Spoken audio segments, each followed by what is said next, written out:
নওদার উন্নয়নের জন্য দলকে চাইছেন হুমায়ুন কবিরকে দেখে তৃণমূলকে দেখতে আমি সানি মমতাকে চিনি নি আর দল তৃণমূলই করি। তাকে দেখি ভোট দেবো আমরা আবার কি। আপনারা দেখছেন রিপোর্টার প্রেস। বর্তমানে আমরা নওদা বিধানসভায় আপনারা অবগত আছেন নওদা একটি হাই ভোল্টেজ কেন্দ্র। হুমায়ুন কবির যিনি আমজনতা উন্নয়ন পার্টির চেয়ারম্যান, তার জন্যই নওদা বিধানসভা হাই ভোল্টেজ কেন্দ্র হয়ে উঠেছে। হাই ভোল্টেজ কেন্দ্রে আছে এবং এখানকার বাসিন্দাদের সঙ্গে জানবো কাকে চাইছেন আগামী নওদা বিধানসভায়, আপনারা কাকে চাইছেন আপনাদের প্রতিনিধি হিসাবে। হুমায়ুন কবির তো একটু পরিবর্তন আমরা চাইছি। কিছুদিন থেকে আমরা দেখতে পাচ্ছি যে যেমন কৃষকের মাঠে অক্লান্ত পরিশ্রম, কিন্তু তাদের পেঁয়াজের দাম নাই, যেটা ভারতের অর্থনীতির একটা মূল কাঠামো। সেই কাঠামোতে সোজাসুজি আঘাত হচ্ছে।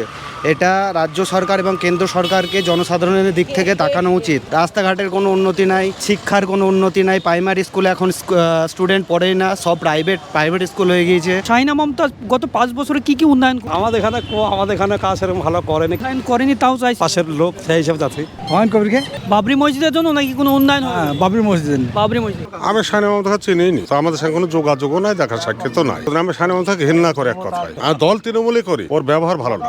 এই শাসক দলকে ভোটটা দিতে হবে এই আর কি। সবাইকে তো দেখলাম, হুমায়ুন কবিরকে দেখে মুসলিমের হয়ে কথা বলছে তার জন্য। হ্যাঁ দেখি নতুন সবাইকে তো দেখলাম একদিন দেখে। চাইনাকে ভোট দেওয়ার জন্য নয়, আমাদের মমতার প্রকল্প দেখি, মমতার উন্নয়নের জন্য আমরা চাইনা মমতাকে ভোট দল দেখে ভোট দিবেন? দল দেখে ভোট দেবো। আমরা হুমায়ুন কবির হুমায়ুন কবির আসলে উন্নয়ন করবে। করবো। ওনার একটা সাম্প্রতিক একটা ভিডিও ভাইরাল হয়েছে, সেই পরীক্ষা ভিডিও ভাইরাল, আমাদের কি মমতাকে দেখি ভোট দেবো আমরা আবার কি। সাইনা মমতা যে কোনো ধার দেন, আমরা মমতাকে দেখি ভোট দেবো।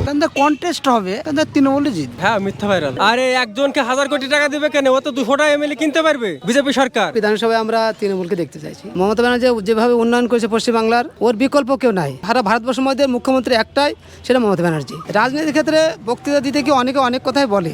হুমায়ুন কবির তো বলছে যে মুসলমানদের দাঁড়িয়ে নেবো বা করবো, এটা কোনো কথা নয়। 1000 কোটি টাকা চারটিখানি 1 কোটি টাকা হবে, ওই টাকা দিলে হয়ে যেত না। হ্যাঁ ওরা বেকার গুজব রটিস, গুজব রটিয়েছে। হ্যাঁ গুজব রটিস ওটা। হ্যাঁ নিজে যে মানে ওকে ডাউন খান লেগে। হুমায়ুন তো ডাইরেক্ট বলছে যে আমার নামে করুক, আমাকে প্রমাণ দেখাক, আমি যে শাস্তি দেবো সেই শাস্তি দেবো। এই তো মোবাইলে বলছে, ও ডাইরেক্ট প্রকাশ্যে বলছে। হুমায়ুন কবির হ্যাঁ, হুমায়ুন তো বলছে। আপনাদের নওদা থেকে উন্নয়নের জন্য হুমায়ুন কবিরকে চাই। আরে তা তো চাই, হুমায়ুন কবিরকে তো চাই, আবার কি সবাই হুমায়ুন কবিরকে চাই। আপনি? হ্যাঁ, আমরা হুমায়ুন কবিরকে চাই। সব পার্টিকে দেখা হয়েছে একবার করে, এবার নতুন পার্টি একবার দেখি কেমন কি। যুবসাথী ফিল আপ করেছেন? জোর সাথে করেছিলাম, আপনার কৃষক বন্ধু আছে বলে জোর সাথে দেয়নি টাকা। পাশে একটা চওড়া 200 মিটার রাস্তা আছে, ঢালাই করে দেবে বলে আর 3 ইলেকশনে প্রতিশ্রুতি দিয়েছিল। এখনো ওই রাস্তায় আজ পর্যন্ত ঢালাই করে দেয়নি। ওই সাইনা মমতাজ বলেছিল একবার, তার আগে মধুরা বলেছিল করে দেবো, তো করে দেয়নি কংগ্রেস থেকে। দুবারের মধ্যে কেউ করে দিল না।